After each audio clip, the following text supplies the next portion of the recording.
T-minus 30 seconds.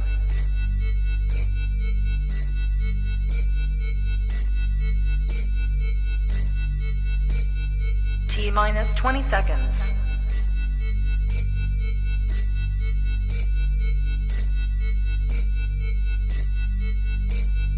10, 9, 8, 7, 6, 5, 4, 3, 2, 1, 0.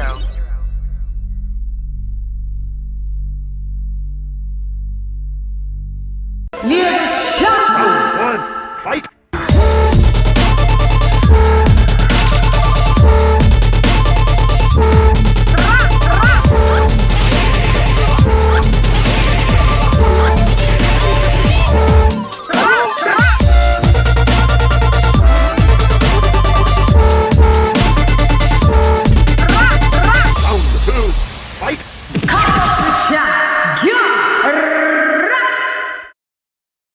Maybe add myself to the stream, it would work. Yo, hey girl, it's LadyChann, repping nonetheless, and welcome to Cumbox with Chann. You know, I nearly forgot my tagline. That's crazy. And I was only on yesterday. Okie dokes. Let me just sort out my lighting for one. Hope you guys are doing okay. We are in the building again with another special guest that I'm excited about. Okay. Hang on, let me just sort out my stuff. Hope you guys have had a grandioso day. Is that a word? Grandioso. I think it is. Grandioso. I should know I'm English, but I don't know. Grandioso. Yeah. Grandioso day. Hang on. Okay. Cool. Let's just have everything. Just setting out my background. Guys, I think we're going to be getting the fight, you know, the Spence fight, as you saw, the breaking news. You know, I was up early. Well, I didn't even go on to sleep, to be fair. All right, so I want to turn this off. Okay, yeah, turn these lights off. Okay. Right, let's see, laptop over here. What are you doing? Oh God, I have to change the battery. My bad. I hate when I hear that you know, the smoke detector battery. Let's change a couple in the house. I should have did them all at the same damn time. Okay, let me see what up, Dal. I got to do the roll call before we get the guest on. Hey Lisa Bells, my sister in the building. All right, let me just roll call everybody, because you know you have to roll call just the members, you know, because y'all pay. All right, so Modern King Boxing in the building. What up, Joe? Jimmy McKenzie in the building. Ringside Report live in the building. King of King Boxing in the building. Lisa Bells, my sister, in the building. Stephen T, Mark Nash, Donald Banks in the building. New media today. I was just watching Coach Malachi as well. Shouts out to Mally Mao in the building. AJ All Day, Charlo in the building. Thomas Jonas in the building. King TJ in the building. Hap in the building. Dr. Paul in the building. Tawad Boxing and Devil Beats in the building. So okay, so that was the roll call. You know when you're at school, yeah, we call it the register. That's what you call it here in the UK, the register. They take the register. All right, I'm just gonna flick this on, and hey sis. All right, cool. So, you know, as we do, without further ado, I'm introducing, introducing,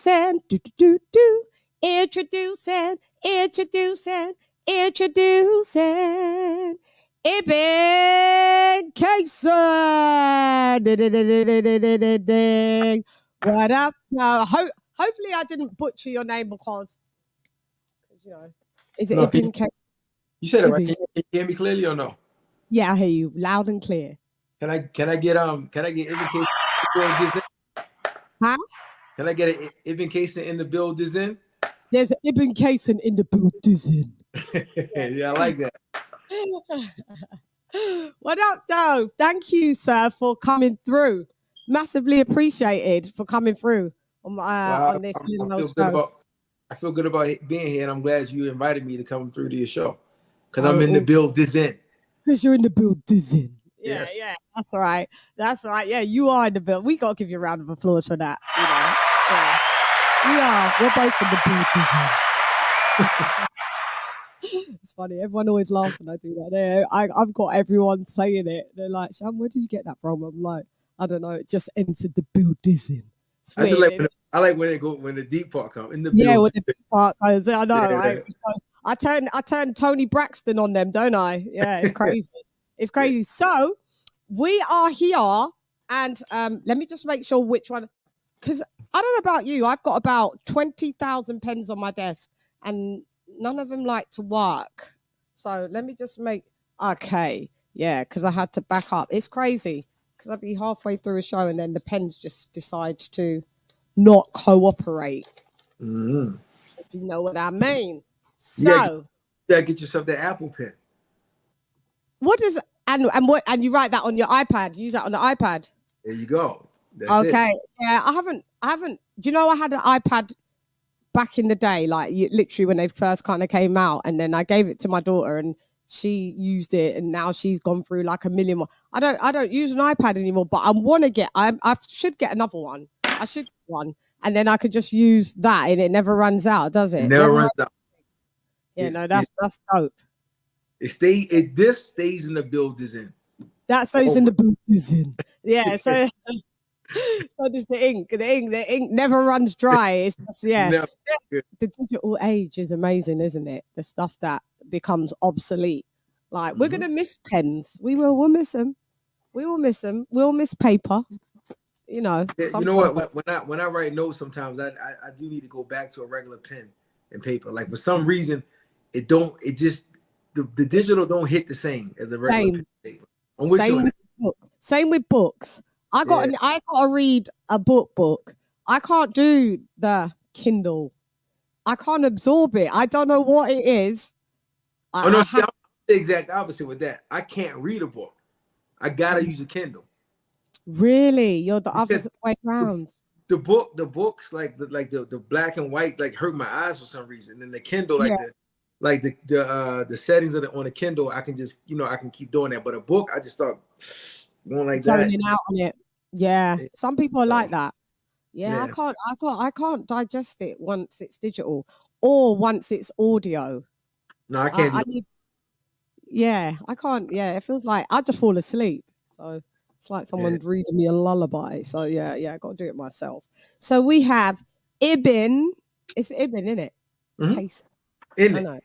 IBN, in it. No, you've been here, and you've been here with obviously a good few times, and you came here with for those that don't know, this is KUBRAT PULEV's trainer. So I think the last time you was here would have been in the pandemic, in the bubble. No, we just recently fought. You was just here, Shane. Sure. You was just here. You was just here with not with Pulev.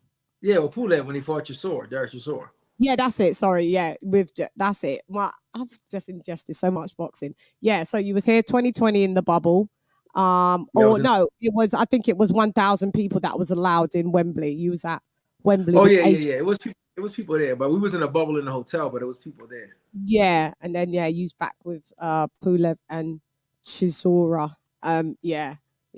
All right, I know time flies. No, I'm saying I'm not liking that because I'm like, damn, every time I came there, I lost. I don't like that.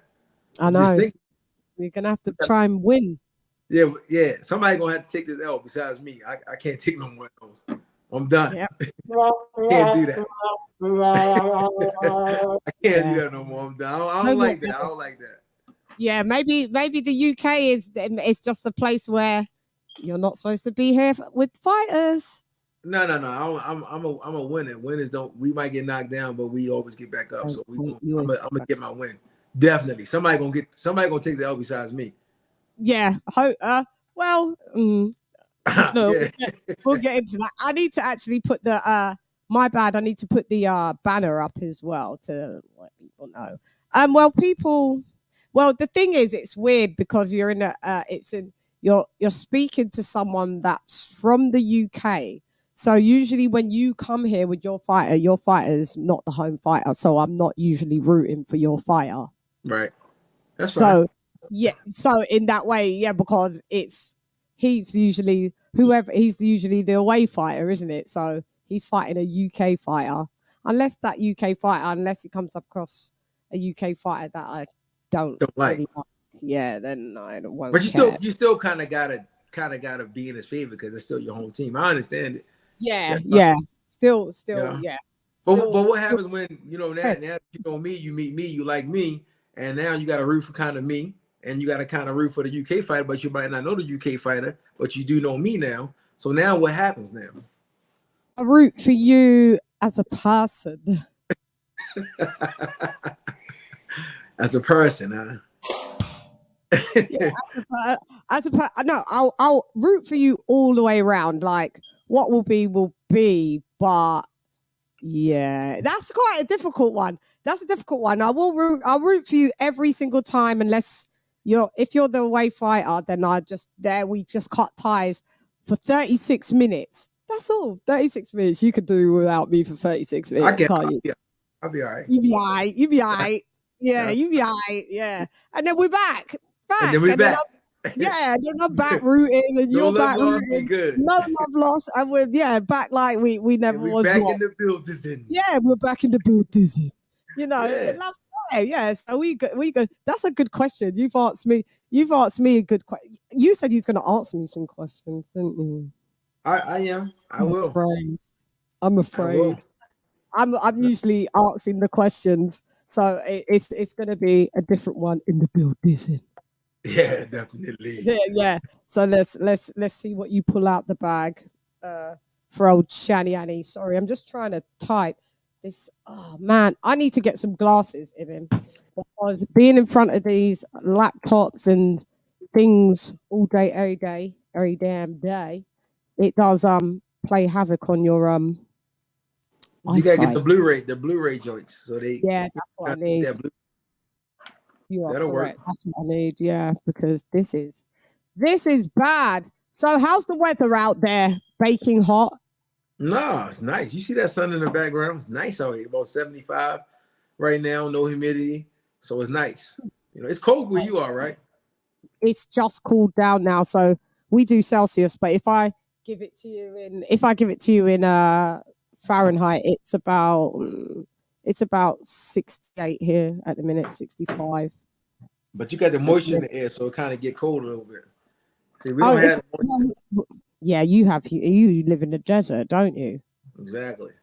Yeah. Exactly. But yeah, we had a really hot summer though, really sweltering summer. We don't have AC here, so it's hard work. What do you mean you don't have AC where? What do you mean? Not like in our houses as standard like that. Now that the UK is becoming a hotter climate, we're going to have to start like in airports and hotels and stuff like that. Yeah, we do have AC but in the houses, y'all don't have AC? Not as standard. No, I'm afraid. Ooh. I know. So we suffered when we hit 100 and we hit 114. We had a massive heat wave where we hit 114 degrees Fahrenheit. Yeah, we was hotter than Las Vegas. Can you believe that? Yeah. And there was no AC. That's why y'all want to come over here. Oh, I don't. No. I couldn't do Las Vegas weather, mate. Like, come for Vegas is lovely. Nah. That's the desert. Visit. Yeah, I look at the temperature every day. I have it on my iPhone, and it's just like, no. I see it's hell hot there. But look, it's only hot when you're in the sun. But the minute you get out of the sun and you're in the shade, it's like cool, like because there's no humidity. Yeah, you know that's what I mean. True. So you got tinted windows. You got AC in the car. You guys got AC in your cars, don't you? Yeah. Got ACs in our car. Yeah. So that's what y'all do when it's hot. Like when that 114, y'all go sit in the car, sleep in the car. Well, I guess some people can do, but I mean, yeah, you got to take a drive, take your phone, iPad, I guess, and put it on whatever, and just watch TV as you. Yeah, it's hard. It's a hard knock life for us. It's a hard knock life in the UK with that type of sun, but we're getting better at it. It's just becoming a hotter country hotter. Did you understand that? I did. I'm look, I'm taking it all in. Don't let my accent sway you. Hotter. No, your accent is kind of really, really deep. Like for me, like I told you, it's kind of it's almost hard for me. If you start talking a little bit too fast, I'm not gonna understand you. It's like it's really, really deep, really deep. So what UK accent is easier for you? Is there easier ones than mine in the UK that you understand then? I mean, I don't know quite where all of them come from, but yes, it's like when I was over there, it was some people that I could understand clearly, and they talk slower, but like the ones that be saying in it and all that stuff, I don't understand that. When the people who speak like that, what is that? Where is that from? Well, usually everyone in the UK says in it, but yeah, but a lot is in London. Yeah. Okay, well, where is Chisora from? I understand him. He's London. Well, I can understand. So where are you from? London.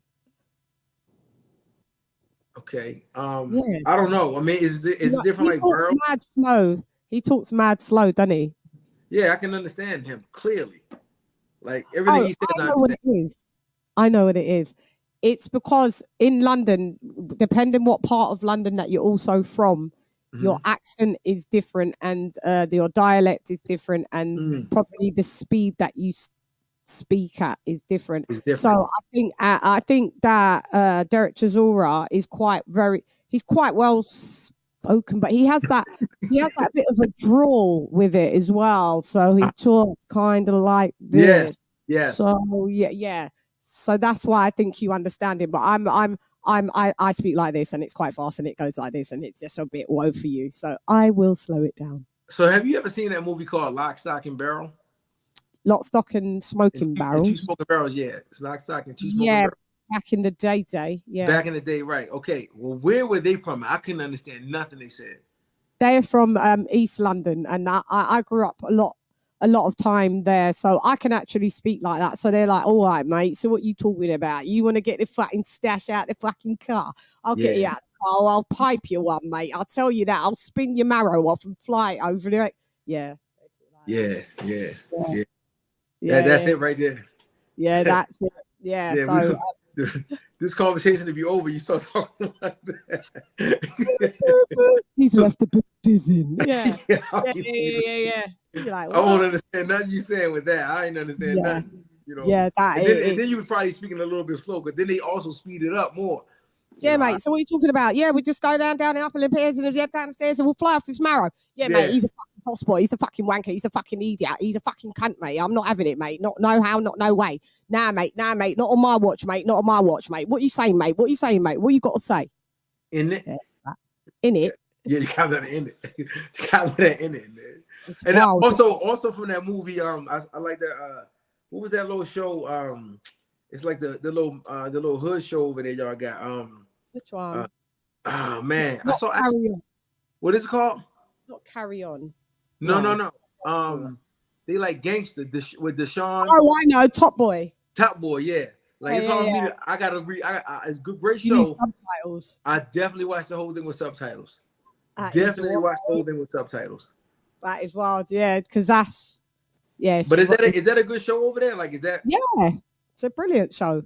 It depicts like the London streets. So they talk like, yeah, man, you get me though. So at the end of the day, yeah, fam, it's nothing. It's nothing, nothing long, fam. I get you, fam. Say nada. You get me. Yes, that vibe. Yeah, I don't understand them either. I can't understand them either. So I am all of them. Yeah, it's London. Yeah. You good though. I can understand you. Just 90% of the time is understanding you. And if you don't, just say what? Just say, Chann, sorry, I didn't get that. It's fine. I shall repeat. Okay. I got you. I will repeat. Now, where are we gonna? That was a good little chop up just about dialects and stuff. Okay, so tell us about yourself. Where you from? How did you get into the boxing game? You know, X, Y, Z up until present day. Well, okay, so I guess just without being too long-winded with it, my brother, he he was a boxer, a champion, world champion, Hassan Rockman. As you know, that's how I met you. Yeah. You know, I kind of just always wanted to follow behind him and be like him. You know, it's my big brother. You know, he's the one who got me, who helped me get that foot up in boxing. And I guess one time I got to be a trainer pretty much because pretty much one time we were boxing and you know, he's my big brother, but I always wanted to be better than him. You know, I'm always trying to. We have a lot of competition in my family, so I was always trying to outdo him. And one time I always felt like I could beat my brother, right? You know, that's just me. Like I could beat him. And then he bust me up, do something, and then. But still in my brain, I'm like, but I'm gonna get him. Man. Maybe when I get a little bit older, yeah, he can just get me right now because he's only 3 years older than me. But I'm gonna get him. You know, that was always my mentality. I was always trying to be better than him and just getting shut down. So when we were boxing, right, at the time, I was still, you know, amateur boxing, and he was a pro, and he was like, you know what, man, I'll bust you up, bro. Look, I'll beat you with one hand. And I was like, you gonna beat me with what? One hand?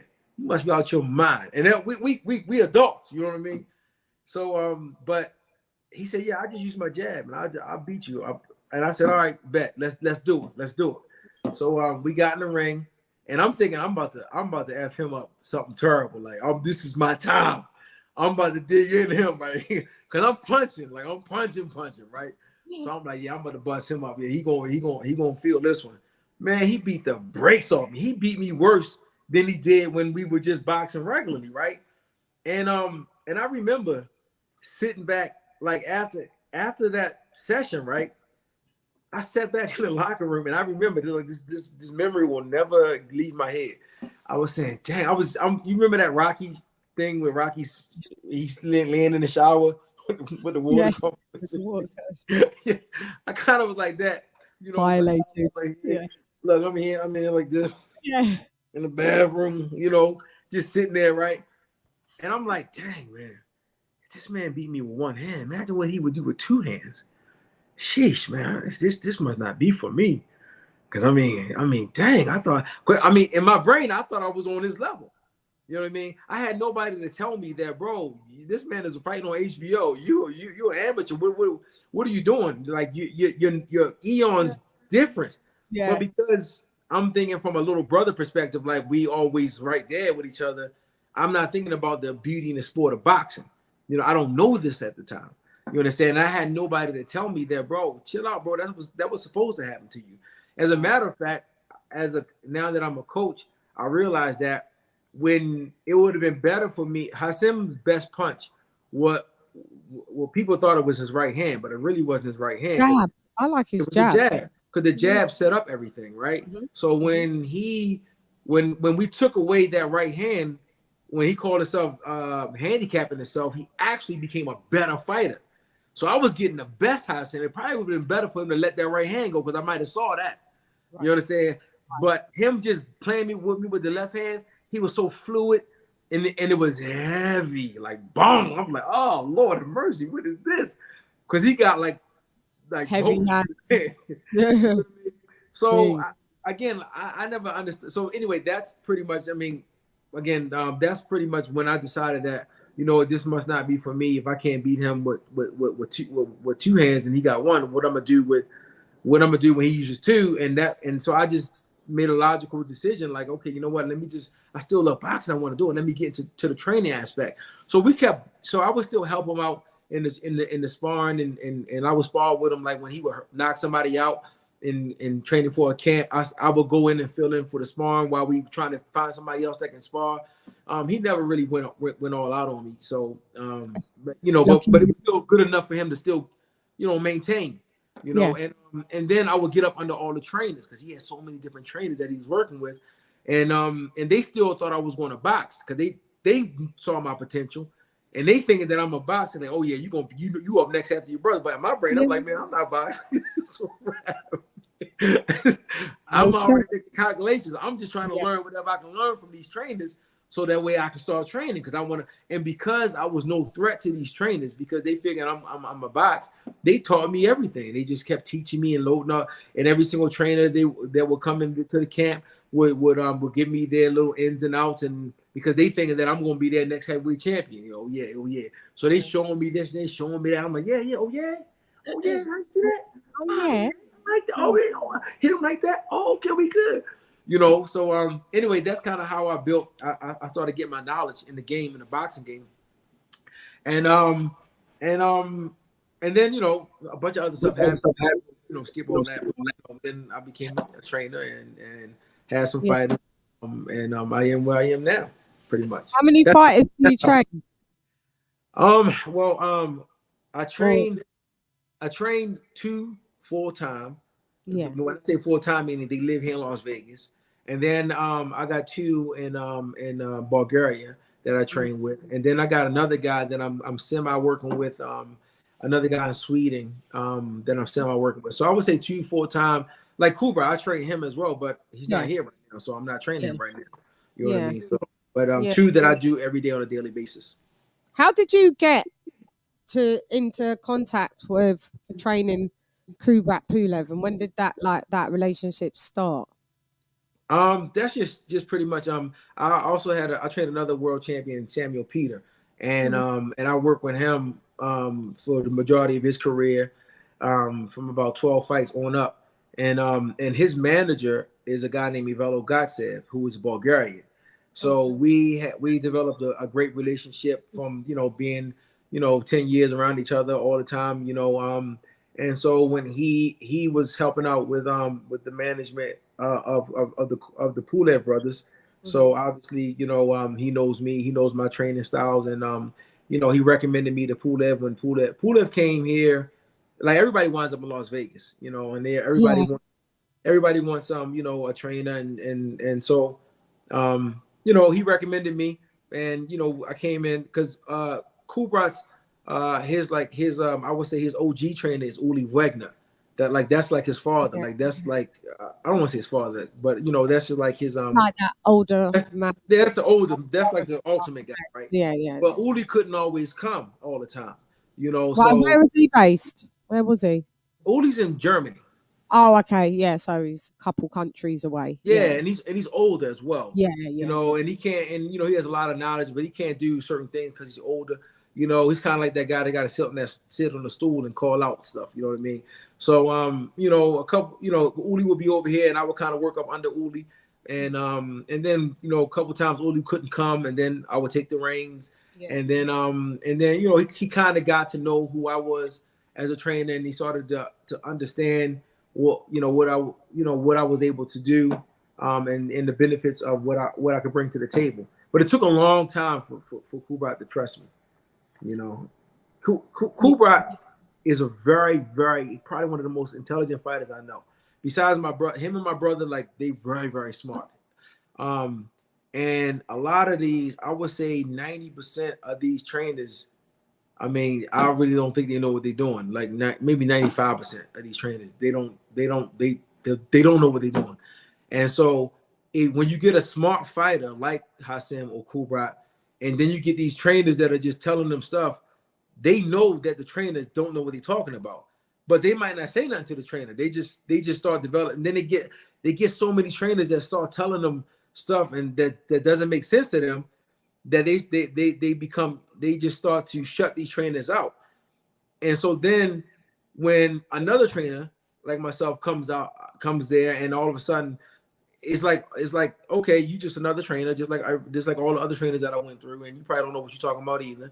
So it's a lot of explaining going on with, and there's a lot of and then they also, part of being, they're very super confident, borderline arrogant, both of them, Hassan and KUBRAT.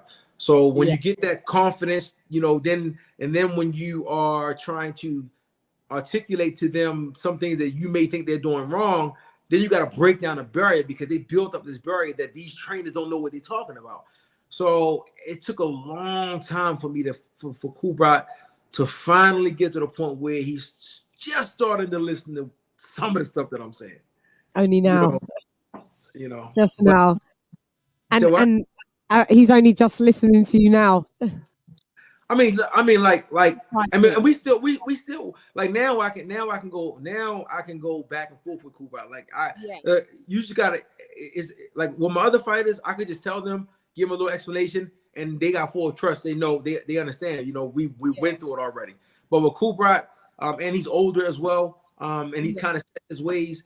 It's just a lot of times it boils down to us stopping the training session, talking for about 30 minutes about why, and then sometimes it boils down to like, all right, Kubrat, do what you want to do. Just go ahead and do it. And then he'd be like, no. I do. No. Let me see. You must make me to understand. You must make me understand. I'm like, bro, I've been trying to make you understand, but I don't know. You know, I told you like 1,000 times, bro. But Kubrat, man, he's like my brother too. Like I love it. You know, he's a great guy, man. Do you see? Was it like really hard because of obviously there's some kind of language barrier and cultural difference? Was that a part of making it a bit difficult to gel at first, or for you guys to gain each other's trust? Because I mean, Bulgaria, I've been to quite a lot of places in Europe, but I've never been to Bulgaria. So, but there's a lot of Bulgarian people that live here. So it's quite different. So I'm just thinking as a Black American with a Bulgarian, I don't think they see Black people over there. So well, I mean, you know what? It wasn't easy for us to meld because like he's a good person. You know what I mean? And I would like to think that I'm a good person. So our energies clicked immediately. Even though we couldn't understand each other, we understood we were just good. Yeah, the vibe was always there. We had a great vibe together. So that part always clicked. As far as just being the friendship part. But the language barrier or the or communicating. Just the teaching part is that's the part that we had to struggle on again, and we still struggle with it. Again, he's older, and he's set in his ways, and he's 41 years old. He's been doing the same thing for 30 years, pretty much. You know what I mean? So now he has muscle memory. So it's even though he may understand certain things that I'm telling him, like now he agrees, it's still hard for him to do it because when you're in that fight, you're in the heat of the moment, and you're tired and you're getting punched in your face and you're dizzy, then you go to muscle memory. So if I'm trying to teach you one thing on certain shots or certain new punches to add to your arsenal, and right now you might do it while nothing's happening to you because we just holding the pads, and you ain't got to think about getting knocked the F out. You know what I mean? Yeah. But now when you got Anthony Joshua throwing some big punches at you, you're gonna go do what you don't got to think about, which is your natural ability. And so if I wish I would have had Kubrat when like 10 years ago. Like I was gonna say that. Man, he'd have been even more of a boost. What? Yeah. I'm trying to tell you, man. I mean, he's only had 2 losses. Well, 3 losses now. Klitschko, Joshua, Chisora. I mean, it's I don't count them. I mean, you know what? I do. No, leave us alone, okay? Derek Chisora won, and he deserved that win. Chisora won. Chisora won, but he didn't look like the better fighter. He looked like he looked like he escaped with a victory.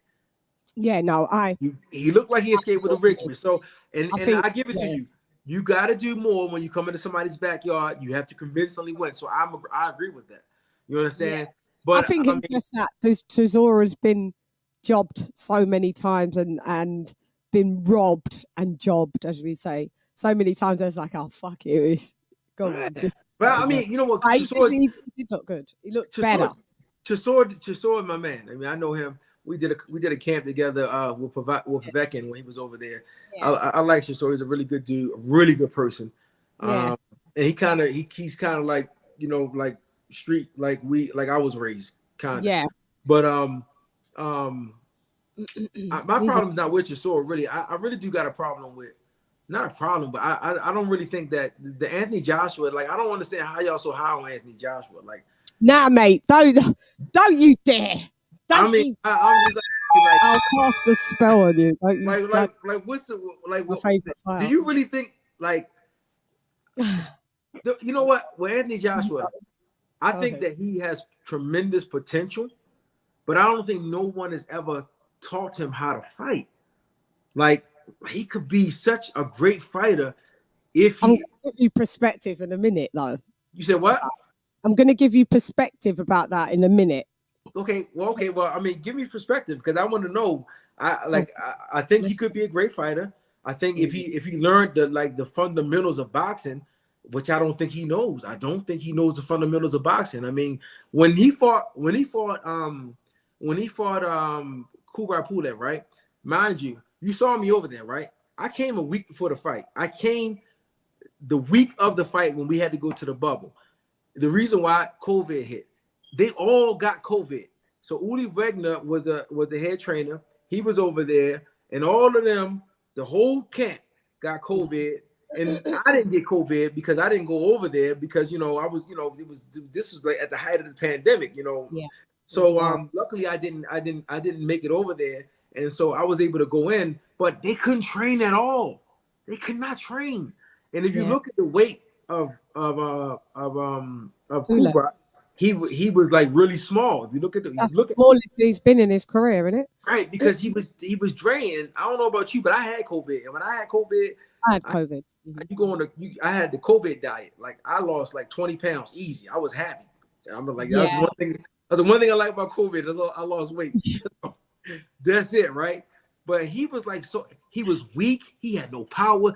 He just took it because he could not risk losing the opportunity because he was mandatory. Yeah. And if he wouldn't have fought, they would have put him in the back of the line again. He's older. He couldn't take that. He had to fight. He had no training, and he still went 7 rounds. Was it 9? How many rounds he went? I think it was 9 rounds. 9. 9 rounds. It was 9. Yeah, it was 9. With the potential that Joshua has, like when I say potential, if he was able to realize his potential, that fight shouldn't have went but a couple rounds, maybe max. Well, it went 3 rounds and KUBRAT turned his back. Let's be fair, but the ref let it had to still happen. Okay, so well, perspective, Anthony Joshua just stopped him in the 3rd round, near enough. KUBRAT turned his back, ran, and the ref still let it go. So fair play, he would have been stopped in the 3rd round. Let's keep it. But using that same fair play, if it was supposed to be stopped, obviously the ref did the right thing because it went 6 more rounds. Ref did the wrong thing. The reason why because I can say the same thing about Anthony Joshua when he should have been stopped a couple of times and the ref let it go, and then he came back and won. You'll probably see that on both sides, and a reason why Anthony Joshua was like the cash cow over here. So that we hadn't seen him fight since Ruiz 2. It's the pandemic. He's taken a pay cut. He just wants 1,000 people's maximum that can come in. He's kind of like the people's champ. Oh man, you're gonna get this guy out in 3 rounds. Oh, is that all? Like nobody's been out, So I know these things play reasons for why things are extended. I ain't gonna lie. Anthony Joshua beat the brakes off of him, whether he had COVID, recovering or not. Once you go through them ropes, we ain't got no excuses. You can either pull out. I get why you didn't pull out. I honestly do get why. Same thing with Dillian White with Povetkin. Same thing. You knew Povetkin was super sick, but he was just gonna, carry on and do it. But yeah, you're either gonna pull out or you just got to fight. But the 3rd round was very much. I predicted a 10th round stoppage for that fight, and it was a 9th round. But I don't understand what he did on the 3rd. He did a lot of antagonizing Pulev. I weren't his friend on that fight week. On that fight week, you better fuck him up. And then so hold on, he's a warrior though. Pulev's tough, man. Tough. But I'm not. But the point we're not trying to. Well, the point that I'm not trying to make is. Oh yeah. So can I finish? That's what I wanted to say. Yeah. Sorry, my bad. So we were saying. I get what you're saying about his potential. Like if he could reach his potential. And then I said, in perspective, it's kind of like this guy, you know his story. He's entered the boxing ring at 18.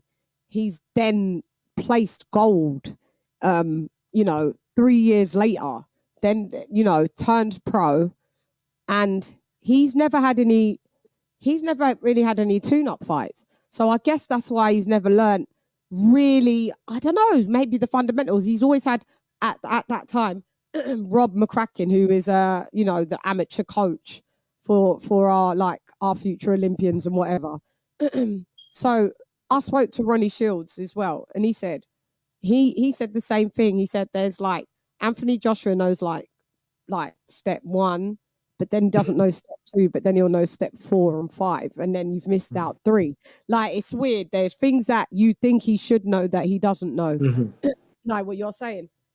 But Ronnie Shields said, for someone that's basically kind of like learnt on the fly, and remember, he hasn't even had 30 fights yet, you got to give the dude a round of a fucking applause to be 2-time unified heavyweight champion of the world on his 13th title run at the minute. He's never had any easy shots, because as soon as he came out of the Olympics, Eddie Hearn was like, yeah, Waddy, yeah, we'll get him, he looks good, he's marketable, we'll get all of these endorsements, and we'll just throw him in at the deep end. He's either going to sink or swim, and he's just had to swim. He ain't been able to have training camps where he's had the training camp, and then you're going to have a couple of like tune-ups so you can try and execute what you've learned in training camp.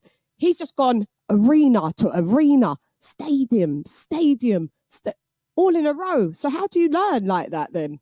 But so at this point, when you are on top of your game and you can control your destiny at this point, well, then take the time to learn. Then stop and take some time to learn. Or if you're satisfied with where you are and you want to just go and take it out, which is fine. I can't knock it, man. I'm just telling you from a coaching perspective what I see when I watch him fight. I see a guy with tremendous potential that's not using it. If you knew, I mean, my brother, same thing. He started boxing at 19 years old, and he understood and learned how to box. He was able to do it, and he was in, he's a 2-time world champion, and so forth and so on. And he had to deal with way tougher opposition. But at what point do I say, okay, bro, you can, like, you don't fight unless you want to fight. It's not about the money for you no more. I would think it ain't about the money. So if you still love fighting and you still love boxing, go on that quest to learn the craft of the true craft of boxing. Like, learn how to jab properly, learn how to move around, learn the principles about boxing. He do got a good jab. Anthony Joshua's got one of the but very established. There's way more things. Is way more things to having to just like when you say a good jab. Where you're coming from, your perspective is different from my perspective. I'm speaking from a coach. Oh, you're a trainer. Oh shit. Yeah. So I'm just saying. So to the naked eye, having a good jab to me is knowing when to jab, knowing how to change up rhythms and stuff like that. Not just because you can mechanically throw it out there and get it back, and you can hurt somebody with it. That's just, I mean, yeah, that's part of having a good jab. You know what I mean? But knowing when to do what is, to me, that's what he just lacks. He lacks the knowledge. Yeah, I think he lacks the understanding of boxing. If he understood boxing, he would have been able to capitalize on KUBRAT much quicker, especially when you seen it, like you said, okay, 3rd round, you already know, all right, he done, get him out of there. It shouldn't go 6 more rounds, but he didn't know kind of what to do. He just kind of, like, a lot of these boxers are just fighting. They don't understand boxing. You know what I mean? But the only good thing about the fact that they're fighting is that they're fighting another boxer that is just fighting as well. So both people are just fighting, and then it just boils down to who's the bigger puncher or who's in better shape and who has the more zeal to win. You understand? And it's not real. It's not the art of boxing, like the way I understand boxing. And that's why. But it's not his fault either, to a degree. Who? And I'm not trying to down the trainers, but I mean, I just don't think the art of boxing and the fundamentals they're not taught anymore. And I don't think people know how to teach them. Like, they just say jab, jab, go to the body, walk them down. Like, how do you do this? When do you do this? Like, how do you? None of that. I don't see none of that being taught. That's why I don't even like watching boxing half the time. I don't even like watching. I think I get what you're saying. but I still think it's a bit lost in translation to the fact that I know I get exactly what you're saying. But when you're put in a position when you're saying like, oh, so why didn't he just drop out and learn how to, like, dude, when you've got like 30 endorsements and you become a corporation, like and you've come from not having any money and then you've got every endorsement known to man on you, like, and you're winning. And you're winning. I'll come from the music industry. And when you're a kid, the stuff that you want in the shops, yeah, you can't afford it. The minute that you can afford it, they give it to you all for free. And you've got to make sure you hit certain checkers so you can keep your endorsements coming in and stuff like that. So there's no time to, even when you feel like, oh, I need to chill. There's just like there's like, it's like when you're gonna jump in for double dutch, you're like, when do I jump in or when do I fucking jump out? Because I don't know now. It's kind of, I can only equate it for the dude, to be honest. And when people started, I guess maybe started to notice, you know, after the Andy Ruiz #1, it was like, because I was like, yo, he's getting too heavy, all this big muscle, it's gonna slow him down. Then boom, he gets stopped by Ruiz. He did then take a chill pill within that 6 months and decided, he started to listen to everybody, I guess, on YouTube. I went on YouTube then. But on YouTube, you know, people saying, you know, he needs to adapt to the sweet science. He's just a puncher. He's not really a boxer, XYZ. He started to listen to everybody else. And then you saw him make those adaptations. So he made those adaptations, and then people said, and he pitched a 12-round shutout, and then people was like, oh, he ran. So you see, Anthony Joshua is not held to the same standards as other boxers. Other boxers can get away with fighting like Robert Elenius. Okay, hold on, don't sleep on Robert Helenius. Don't sleep on Robert Helenius. We'll get there. We'll get there. Right. But if that was Anthony Joshua, he would be he'd be in the town square being stoned. I'm telling you that for free. So he's never held at the same regard as anybody else. He's damned if he does. He's damned if he don't. When he loses gracefully, oh, he looks like he's too comfortable losing. When he throws a hissy fit, oh, he's classless, and look, he's a spoiled, petulant child. Like Anthony Joshua, just like, it would spin most people's heads to be in that position, to go from making £0 to be worth nearly probably about £200 million. It's wild out here. All your commitments. And then what I'm saying, learning on the fly. So I root for him because I know where the dude's come from, man. And at the end of the day, he's never popped dirty. He puts himself on the clean boxing program. Does he need to learn new things? Yeah, he does. And hopefully, and I'm seeing things that I'm like, oh man, I don't know about this team, man. This team seems to be a problem. He's going to need to get a stamped in trainer. I don't know about this Robert Garcia. So that's what, yeah. I mean, you need a heavyweight trainer. I've never agreed with that, but I'm just trying to say, if he feels that he gels with this guy, it looks like there's a bit of ruffling feathers in that camp. If he feels that he gels with that guy, who am I to say, me sitting on my chair at my desk, he should change trainers? It's whatever the weather. Well, I mean, you know what? I get all that, everything you said. I concur with. You know, I can understand what, you know, it's hard for him. You know, being on the top like that and having these responsibilities and obligations. And it's easy for me on the side to sit back and say, hey, yeah, why don't you just take the time and stop and do it? But this still doesn't change the fact that you still don't know these things. You know what I mean? So, okay, you know, I can empathize with you. I understand why you don't know them. You still need to learn them. If you want me to say you can box, you still need to learn them. So, you know, to me, I do see the fact that he knows he needs to learn something, because he's starting to change trainers, right? He's going with Robert Garcia. Even, you know, a lot of times, like, again, when I was coming up, a bunch of these trainers each have like a nugget, a gem. You know, nobody has the whole piece of the pie, but everybody got a little slice of it. So maybe he got a little sliver from Robert Garcia. Maybe it's time for him to leave Robert Garcia now, go with somebody else. You know, maybe, you know, I don't know, whoever. Just try to learn as much as possible.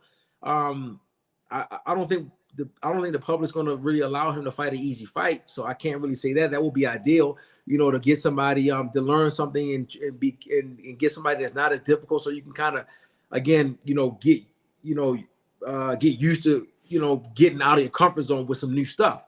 You know, maybe y'all would give him maybe a one fight of, you know, being able to do that. Then y'all would demand to see him fight somebody real. So, and how much he can learn in that time? Is it too late? I don't know. I can just speak to facts, what I'm seeing when I look at it. Even Deontay Wilder, same thing. He's to me, Deontay Wilder, Anthony Joshua, they're the same. Tremendous potential, but neither one of them know how to box. No, I'm sorry. That's where you think Wilder's worse. Yeah, this is where we're not gonna. This is where we're not gonna get on. We're not gonna get on if we carry on with this shit. Okay. You think Anthony Joshua beats Deontay Wilder? Look, we got him on someone. Listen, just look at this little clip. And lastly, Ray, Wilder coming back, our American heavyweight coming back on the 15th. Is it hard to come back from a KO loss and still be what is hard to come back is you gotta learn how to fucking box before you come back. Thank you, Ray. I can't hear what he's saying. Why? I couldn't hear nothing he said. I just saw his face. Was it when on your screen, did it say tap to unmute? So when try it again. Yeah, see if it says tap to unmute on your screen. Let me know. And lastly, Ray, Wilder coming back, our American heavyweight. Did it? Yeah. And lastly, Ray, Wilder coming back, our American heavyweight coming back on the 15th. Is it hard to come back from a KO loss and still be what is hard to come back is you gotta learn how to fucking box before you come back. Thank you, Ray. Did you hear that? You talking about Deontay? Well, yeah, but the same thing I'm saying about Anthony Joshua. Well, me and Ray Mercer's going to fall out tomorrow then, if that's what he's saying about. They are not in the same category. One place gold, one place bronze. Listen, you can obviously see that Anthony Joshua is a better boxer than Deontay Wilder. Let's not have it. One had the title for 5 years, never fucking unified, and one was a pro 5 years before Anthony Joshua. And one was a golden Olympian, and is double unified heavyweight champion. Not once, but twice. And you had to have boxed. One's level of competition is Uber drivers at its best, And the other one, like a little hate. You sound like no. It's fact. I never do hate. I do stats, facts, and data. You're gonna have to watch my shows because I pulled up Deontay Wilder's resume because right now he's feeling himself by saying, Anthony Joshua has been the most protected fighter. How dare you? But I do not care about none of that. The point I'm making is I'm just saying the fundamentals, but I know you're a trainer. But this is where we're gonna have to. But I'm saying if both of them need to learn fundamentals, both of them.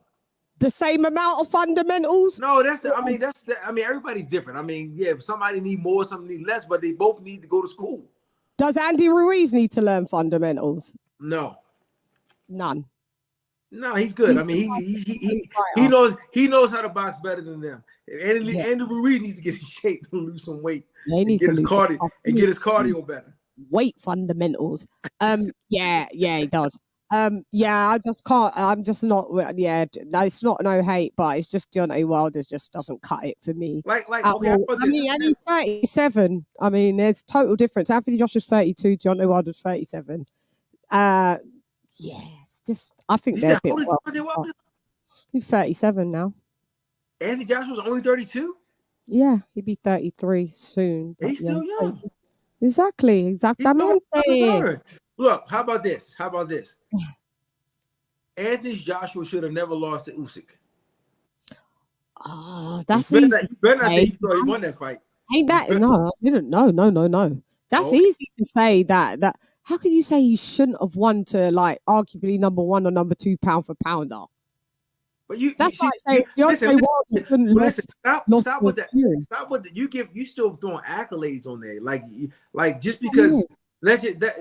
Let's say somebody gets a belt and they fought no one for that belt, and then somebody else fought everybody for the belt, and you should say, well, just because they both got belts, they both the same. No, No, just there's difference with a vacant belt and then you're fighting. yeah, I'm just saying. So I'm just saying. Look, Styles and the potential that Anthony Joshua has. I'm speaking on the potential that he has. Yeah. Okay. Yeah. So do you think he's better than he's just not a better boxer than he, but you're saying he could be. He should. I'm saying that Anthony Joshua should be Usyk. Should beat him. Yeah. But but Usyk knows how to box. Usyk understands, so that's why, because you got one guy that understands boxing, the other guy that is just a fighter. Anthony Joshua is a fighter. You can look at it like you said, when you said his career, he fought his way to do that. But Usyk is a boxer, so because he's a boxer, he was able to beat. When I say boxing, I'm talking about mentally. He understands boxing. You understand? He was able to beat Joshua because he the good boxer beats the fighter, pretty much. So that's why he. But if Anthony Joshua was just to learn just some decent basic fundamentals, man, he would stop Usyk. To me, he would. Stop. He could be a great fighter. He could be a great fighter. Me too. You know, he has the stuff. He has what it takes. I wonder what it is. Huh? I wonder. I think it's like that. Andy Ruiz could have just. There's just so many things that we'll never ever get to know unless he comes out and tells us. And then also, I agree with you. Like, he should be able to beat Usyk, but there's not always everyone you can beat, man. And that's just the bottom line of it. At the end of the day, Usyk's had 400 amateur fights. Anthony Joshua's had 40. But how about this? Before does that count for anything? Well, 400 amateur fights versus 40. It does. That's how he probably got his learning. That's how he probably learned boxing, because he has so many things he learned on the job. Yeah. But I mean, how about this? Before Usyk fought Anthony Joshua, I thought Usyk was going to knock Anthony Joshua out the second fight. After the second fight, I lost. I realized he couldn't. I lost my opinion on Usyk went down, even though he won. Because you realize that he couldn't knock out Anthony Joshua. I mean, well, Anthony Joshua fought a different fight. They had a game plan. Yeah. So he fought a different fight, but he still didn't fight the right fight. He fought a different fight, but he fought a fight that was able to look a little better. But look a little better, But even in that fight, Usyk should have took advantage of the way Joshua fought, but he didn't. And so I lost respect a little bit for Usyk a little bit. Whereas before, I had more respect from the first fight. Then I lost respect for Usyk the second fight. And even though I thought he won both fights. Yeah. This is another boxing content creator, one of the boxing OGs from the UK, Boxing Beats and Rhymes. What up, boxers? He said, Andy Ruiz boxes better than Joshua. Someone must not have saw the second fight. Again, I mean, just because somebody... I'm talking about the boxing knowledge of the knowledge of boxing that Andy Ruiz has is way more than Anthony Joshua, because he can't present the knowledge he has because he has a weight problem doesn't mean that he's not a better boxer. You understand? So it's just two different things that I'm talking about. Just because somebody runs around the ring and jab and runs around the ring doesn't mean that they mean they know how to run around and jab. But boxing is the art of knowing when to do what and how and stuff. That's the art I'm talking about. And it sounds like you don't want to give Joshua too much credit. I gave him credit for being one of the only 5 fighters that are vindicated in their immediate rematch in six months. Lennox Lewis was one with your dad. My dad. I mean, your brother. Sorry. Look, don't get it twisted. Muhammad Ali, Anthony Joshua, couple more. I give Anthony Joshua all the potential to be the best boxer. He has potential, but he's got to work. He's got to work on it. That's all. So that's all the credit I'm gonna give him. I just think he's better than Andy Ruiz, but that's I just wouldn't see Anthony Joshua getting dropped by Chris Arreola. So I mean, anybody can get dropped. Not by Chris Arreola. Anybody get hit in that chin properly can go down, test that ground. How come Anthony Joshua didn't go down when Pulev hit him? Not once. I mean, Pulev ain't had no. He's a better boxer than Pulev. No way, bro. No Okay, way. but you have No, to say that. I wouldn't expect you to say anything else. no way. He's nowhere near a better boxer than Kubrat. Well, he Stop it. is. Won. Stop He it. won, babes. Stop it. Just because you win the fight don't mean you're better. That means you box. does. Okay, let me ask you He this does. question. Can I ask you this question? Yeah. Can I ask you of this course. question? Yeah. Who's a better boxer? Lomachenko or Teofimo Lopez? Yeah, good question. No, Obviously, just want to ask you and your audience. I would say obviously Lomachenko. But he But lost. if But they he lost. fought twice and Tio beat him, I would have to say Tio must be the better Okay, fighter. but they only fought once. Yeah. But you telling me Andrew Lomo's Louise still and better, Anthony right? Joshua fought, yeah. Yeah, So true. all right, so that's the same reason why I say is okay, Joshua You won. still feel that Joshua's better than Pulev though, because he's been a world champion. That's just fine. my I mean, opinion. I can understand that. And He's been a world but- champion. So it proves it twice. come on, man. Come on, Ibn. No. You gotta give some leeway. It sounds like you're can't telling give- me that I sound like I'm hating on Wilder, and you sound like you're being a bit meany on AJ. I'm not being mean to you. You said who's a better boxer? Yeah. You think Okay. it's Pulev. Okay, he's not a better boxer than Pulev, man. He's not a better Why boxer. would you say that though? So I could learn, because I'm going to write it down. Why? What would you say Pulev's top? You teach me. What is Pulev's top 5 points that he has that you would say Anthony that washes Anthony? He knows how to command the ring. He understands the ring. He understands it better. He understands the ring generalship better than Anthony Joshua, better than him. Now, again, just because you know something don't mean you do it all the time. Like Lomachenko knew how to beat Teofimo, don't mean he did the right things all the time. So let's get that straight. He had a smash shoulder as well, so that's no. We're not giving no excuses. I'm not giving the Pulev was on COVID. Forget that. He lost. Like you said, when it comes to that, you lost the fight. Yeah. You lost. That's it. All right. Yeah. His let's see what else. Got a good jab, Pulev. His jab is good. Pulev's jab is good. Well, Pulev okay. I don't know about good. Looks good. Strong. From what you see on Pulev, from what you guys see, because there's certain things about his jab that we're actually working on. But from what you guys see, Pulev understands the concept behind the jab better than AJ or Wilder does. Yeah, well, we're using both of them. AJ so he uses let's say he uses the jab better. He knows how to use it better. But there's a bunch of stuff that I don't want to expose too many. Yeah, because you don't want to say. Yeah, I mean, So I'm just wondering what he does better than Joshua. Like, I just go by. I have to go by that. You have to go by that fight from what you saw. No, I just have to go by their what they've achieved as well.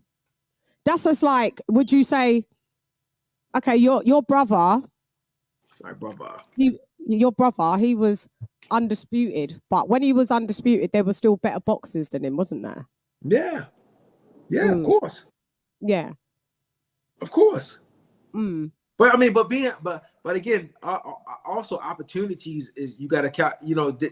Like some people get better chances to do things than other people. Just like Andy Ruiz got a chance to fight Andy Joshua. Who knows if he would have ever got a chance had things not happened like they happened? He might have never been the champion. Andy Ruiz. No, maybe not. Yeah, he got beaten. I mean, he got a chance. He because he looked. Listen, how about this? Because I believe that because my brother had got knocked out by Oleg Moskiev, that he got the chance to fight Lennox Lewis. You understand? So I mean, who knows?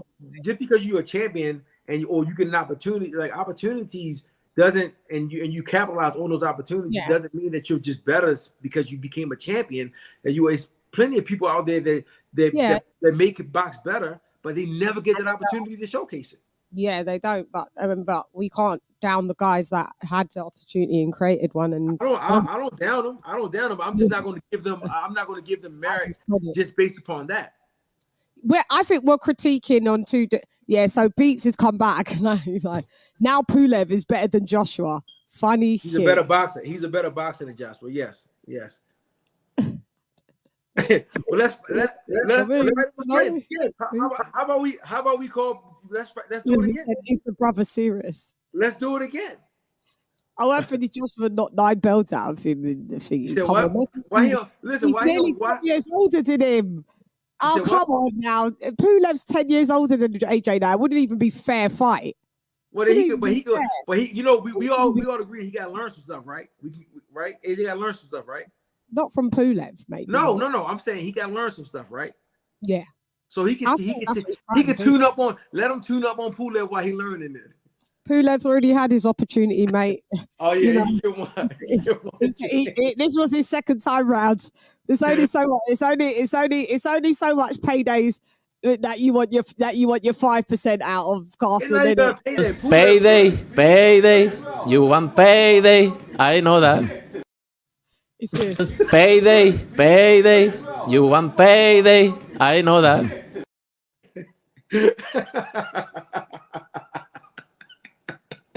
We can't do it. We're the Queen's just died. The money's low in the UK right now. We can't be splashing out our cash cow for people that, you know, they've already had one chance of a payday. What you think about this Clarissa Shields fight? Oh God, that's a good question. And by the way, shouts out to Kubrat Pulev, because I would say this to him. I would like to get his opinions on these things, like, as well. So, like, bring him one day. I don't know if he lands in from Bulgaria and comes to Vegas. Come in and like chop it up, because I'd like to hear some different stories from him. Because remember, when I was coming up, like, Pulev was coming. He fought. Hang on, did Pulev fight? He fought Vladimir, didn't he? Mm-hmm. Yeah. Sorry, I was just making sure it wasn't Vitali. Yeah, like some other stuff and the other bits. I'd like to hear some different stories. But with the Shields and Marshall thing, my mind has changed. I keep swaying. It's so hard. So we kept hearing about this amateur business. She beat Clarissa Shields in that amateurs, this and that and that. Man, when they released that footage, Clarissa Shields got robbed. She got robbed. She blatantly beat Savannah Marshall in the thing. So before that, so I was like, yeah, Savannah Marshall, she's a big girl, man. She walks around at 190. Usually, like, she's a real big, she's campaigned as high as 175. You know, she's got that herky jerky style. You know, they call her, even though she's the silent assassin, they call her the gypsy queen, because, you know, she's trained by Tyson Fury's uncle, what gives them that herky jerky. She can give you a little look in southpaw. I don't think she's great in southpaw, but she can give you a couple looks in southpaw. So that makes it a bit, you know, she's, even though it's weird that she's herky jerky, she's still got this mad fluidity about her. It's weird because it's kind of like that's supposed to cancel each other out. I like watching her fight, basically. She's knocked out like a lot of people. Well, she's only had 10 fights, and I think she's knocked out, or 12 fights and knocked out 10 of them or 11 of them. But the level of competition, XYZ. Saying that, I try to assess the pros and cons, even if there's the fighter that I do like. So Clarissa Shields, I thought, nah, it's just she's only got 2 KOs on her record. It's gonna be mad for her fighting that, you know, the nearly 6 foot girl and all of that. Now I've realized Clarissa Shields, I think Clarissa Shields is gonna do. The only thing that Clarissa Shields has to be careful of what I keep seeing is, she's more accurate when she's at kind of like because she's a volume puncher. So when she's kind of like mid range, I find that she lands better and that she's more accurate. But then when I see her get a bit more erratic and like try and collapse the pocket, I see her accuracy dissipate. I don't see, she starts to smother her work and all of that. That's the only thing that I was worried about with her. But because of her level of volume of punches, and there is pop to her punches, even though her record doesn't reflect that. But there obviously is pop to her punches. I don't think Savannah Marshall's never seen that. And I think that's just going to fluster Savannah Marshall. So I'm giving it a unanimous points decision to Clarissa Shields. But isn't Savannah from your neck of the woods? Yeah. So I thought you don't go against your people. No, I didn't say that. I didn't say that. I said, it's hard when it's your... I pick the best boxer. I do pick the best boxer. Because I still like to analyze. So even though Savannah Marshall is from the UK, I could. That's like if you say if AJ fights the Usyk again, I would pick Usyk that would win. You would? Yeah. Yeah, I would. Yeah, I would. I would. So I'm just. I would pick AJ. Would you? If he fought Usyk the third time, I would go with AJ. You'd like to, but I know why you say that, because every time he's got a little bit better. But sometimes I just think that there's people that's just got your number. Once you give me credit, I'm giving your man credit now. Yeah, I know, but I want real credit. I'm giving him real credit. That's a big. He lost twice. I'm saying I think he'll beat him if they fought a third time. Huh? I don't know. I said, do you reckon? I don't know. I just think Usyk's just better than him. Nothing wrong with saying that. Nah, because I could see where AJ. I'm assuming that AJ gets better. I'm assuming. I'm hoping that he would get better and better and better. Right? Yeah. But I mean, but a lot of times I'll be picking fights, and I'm assuming that people are going to do the right thing, and they don't do that thing. They don't do it. Yeah. I'm like, hey, that's what I'm saying. What are you doing? Yeah, that's what I'm saying. So we can't really sometimes pick on woulda, shoulda, coulda, what you think they are gonna learn. We just got to kind of deal with what the tool set that they've got, the skill set that they've got presenting to us at the last fight. And then, yeah, that's how I go. So, yeah. I can't. So, but with Savannah Marshall, I just don't think she gets the win. Like, literally, I always tell the truth. Billy Joe Saunders, when it was against Canelo, like, everybody hated me. I was like, Billy Joe Saunders is not going to beat him. Why are you guys capping for? They was like, you're going against the Brit. I'm like, no, I'm going with boxing. Skill set for skill set. Billy Joe Saunders ain't beating Canelo. That's it. Oh, yes, if anybody can do it, Billy Joe Saunders can, Mm-hmm. And what happened? I was right. Real quick, because I know our time is running up short. Yeah, sorry. But yeah, Savannah Marshall loses to Clarissa Shields. You tell me your take. No, I can't really tell you a take on that. I mean, only because I haven't studied Savannah that much. I've only seen like one fight of hers. If I gave you this a generic opinion, I think Clarissa wins just from that one fight I saw. But to give you a really like a hardcore, I can't do that. Just because I don't know enough knowledge on the situation. And all right, we'll have a look. And in wrapping, closing, Bud Spence, who have you got? I'm going. And then I've got one more just answer prediction as well, actually. My prediction is Bud by knockout. Bud by knockout. Yeah, I got that. That's where I'm at. So look, I like both of them. I love both of the fighters. Yeah. Nothing personal, Earl, but this is what I think. I think that I still don't think that Earl is the same from that car accident. I don't think so. And I saw the last fight with Ugas. People say that I saw Earl get. It seemed like he got hurt twice, and I know I got another fighter that spars Ugas, and we know Ugas like in depth. Like his gym is literally across the parking lot from my gym. One gym that I train at here in Las Vegas. So we sparred him many a times. Ugas not punching like that. I'm sorry. He punched great to the body, but to the head he's not punching like that.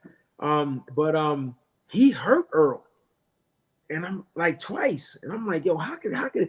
But again, like, hey, I mean, anybody get caught with the right shot, like I said earlier, can get buzzed. But to me, Ugas really didn't take that last fight as seriously. I feel like he wasn't training as hard. He was traveling back and forth. But I mean, no excuses.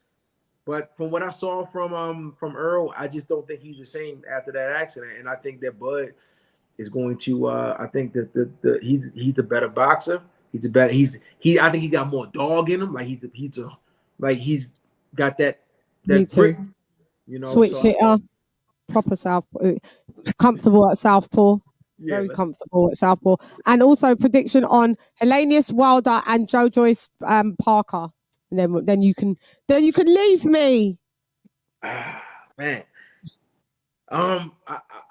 Okay. Again, that's Beats. all. I love the beats. Hellenius. He's a friend of mine too. Yeah, he losing. Sorry, go ahead. I mean, I know everybody think he's gonna get slept, right? But because Deontay, his boxing ability is so bad to me that to win. how about this? Can I say this? If he doesn't one punch knock Hellenius out, he loses. Can I say Really? that? Yeah. Oh yeah, okay. I say that. That's what I say. Okay. If he Okay, doesn't one punch knock him out, right. huh? Yeah, if he doesn't land the right, then he wins. Yeah, then he loses. Matter of fact, Okay. yeah, he might get stopped. He might get stopped. It's possible. But he got that one hit quitter. So go ahead. Who the other one? Yeah. And then the other one is Joe Joyce, Joseph Parker. They're fighting on Saturday. Joe Joyce is a good guy, man. I like him. I'm gonna go with Joe Joyce. Joe Joyce, stoppage, points. Come on. No, he's not gonna stop him. He'll win on points. On points. Joe Joyce on points. Yeah. All right. How about you? Give me your predictions real quick. Oh, Joe Joyce. I got Joe Joyce winning split decision. And then I've got Wilder Hellenius. With Wilder Hellenius, I've got Wilder winning by KO stoppage. Probably, I'm not sure what rounds, probably like mid rounds. I just feel that the thing is that Hellenius has the potential to be able to beat Wilder, but I just feel that the relationship that they've been in, sparring, I just feel that this is just a way to make Wilder look better. And he and Hellenius is on kind of like the decline at the minute. Yeah, he's definitely older, but yeah, you come off 2 wins. Adam Kawanaki, I get it, but who's Kawanaki? I'd like him to win, like to show like Wilder what's up. But I just think that skill set for skill set, I feel that Wilder will land the right because he's gonna get it in there. Huh? Walk into it, yeah, he's gonna walk into it. So, but if we'll see how it goes. But yeah, but those are my predictions, and I'll put your prediction up anyway. And I thank you so much for coming through. Oh, you're more than welcome. You're more than welcome. I'm gonna have to wring your neck more about this AJ debacle stuff that you got to say. Yeah, anytime. Tell AJ. Just related back to AJ. He got great potential. He just needs to learn his fundamentals. And then it ain't too late for him. Take a year off. Go learn how to box. Just a year. You'll be 33 years old. You still got 6 more years to fight. And then take over. Take over after that. Maybe he need to go from trainer to trainer and keep learning a nugget from every single person and until he get it, But maybe he should go train with KUBRAT and learn some stuff from KUBRAT. I mean, you'd love that. You still want that payday, don't you? They're not paying you no more money. I said they're not paying you no more money. No, I said go train with KUBRAT. Like I know, but you'll be like, we'll be charging at the door for you to come in and train. Nah. Them street ones. I know them street ones. So yeah. Oh, we charge over here. Like AJ's in the building. AJ is in the building. And so is Carson been in IBN. I don't know why I keep calling you IBN because I keep saying it. Your brother keeps saying he said it. He said IBN. But he said it's IBN. Maybe he just says it. Yeah, it's Ibn. I know. I heard everybody else when I've looked at it. So Ibn. So Ibn Cason was in the building. And thank you for coming through. Just hit me. You can always come on. Your brother's always on whenever he wants to tap in and talk about stuff. If there's anything that you want to ever come in and, because we do talk about, there's so many other topics on the boxing that I could speak to you about, but obviously I know there's bits and pieces. One more thing. I'll be remiss if I didn't say, okay, I want y'all to check out my fighters, which is Cody Crowley.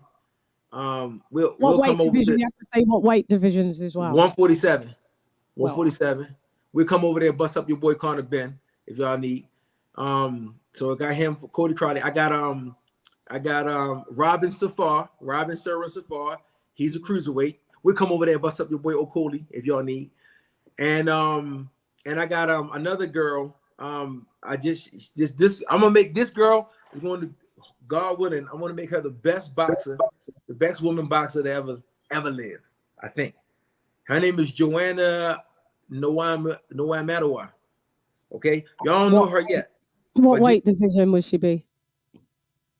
What weight division do the girls? She's 47. Same. 47. Well, 47, yeah. But yes. she can go 47. She can go down to 40. 40, yeah. You know, she can even go down to 35. I'm just 35. We're gonna clear everything out. We knocking everybody else. Just remember, I'm just telling y'all right now, so that way we can always come back to this and we can be like, oh yeah, he did tell us about this back then. Yeah. Cody Crowley, Robin Safar, and Joanna Noamadawa. All right, remember that.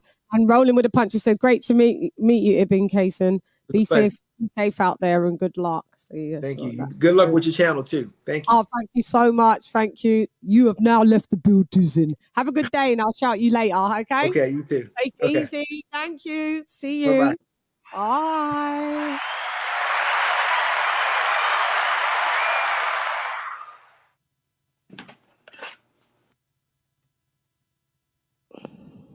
Okay, I'm reloaded.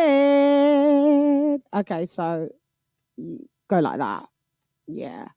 Okay, guys. Beats using the building. Beats. I like the questions that you answered. And Lisa. Yeah. That question. I wish we could have spent more time in that. Yeah, but I'm in fully agreement. But you know, everybody has their opinions. And everybody comes from different angles, and so Pulev loses to Klitschko. AJ beats Klitschko and Pulev by KO. Beats, you cry me up. Yeah, but sometimes you don't. Yeah, Beats. I'm just here to answer the questions. I say my piece. I think AJ's better than Pulev.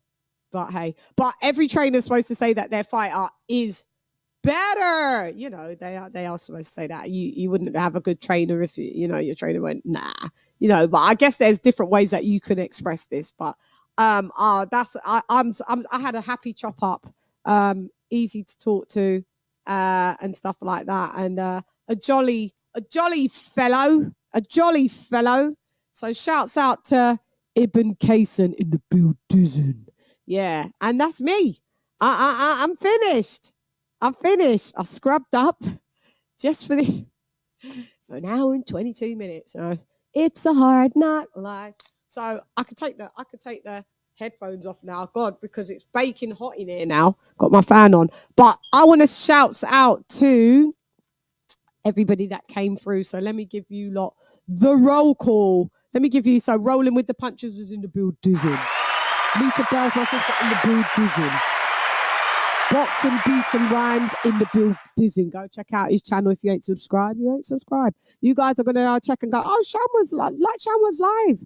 And this is gonna go straight to the Ross Clark membership in the building. So Beats, take what you can now. If you need to be a member, if you want to be a member at the price of like £3 a month, come on. You get some good content on the other side. Boxing, Beats and Rhymes in the building. Big Boys Boxing in the building. Mario Rusev in the building. Who else was in the building? This is Dino G in the building. Anneli, mi hermana, como va tu tía? In the building. Pid My Sniper, you was in the building. What up, Pid My Sniper in the building? Yeah. Eric Gomes got Bomb Squad in the building. Mark Blake in the building. Thank you for coming through, Lima. Okay. So, guys, you can follow me Instagram, Twitter, at LadyChann. Twitter. She is I and I am her. Oh, Twitter. Yeah, so I'm going to sign off now. Anyway, oh yeah, this is what I forgot. I forgot my usual sign off in it because you know I am that bitch, and I nearly forgot. It's hype, you suck at life, you don't want a round three. Worship the queen and your mic to pass. Keep it real, these chicks couldn't wipe my. Anyway, stylist, go get Ferrari. I am the ultimate Bengali. These chickens can't even spell that. You hoes bugging, repel that. And you know, this is a channel where we tell the truth and whole truth and nothing but. Colonel Jessup, did you order the code red? You don't have to answer that question. I'll answer the question. You want answers? I think I'm entitled. You want answers? I want the truth! You can't handle the truth! Shouts out to Ibn. When he said that KUBRAT PULEV was better than Anthony Joshua, I was like, what you talking about, mister? What you talking about, Willis? What you talking about, Manny? What you talking about, Dad? What you talking about, Willis? You got to learn in life, don't you? Knowledge is key. I have to let them know so it's for So if it one, not bad to see nothing because nothing not got one. Lock off your eyes, cock me, make you come. Yep, and we've got this guy tomorrow. Tomorrow we've got Ray Mercer in the building. And lastly, Ray, Wilder coming back, our American heavyweight coming back on the 15th. Is it hard to come back from a KO loss and still be No, what is yourself? hard to come back is you gotta learn how to fucking box before you come back. Thank you, Ray. So I bid you adieu. Buena noche a todo. Anyway, I'm gone. How you girl is LadyChann, nonetheless. Come box with Chann. Gyan. LadyChann and IBN CASON has left the building.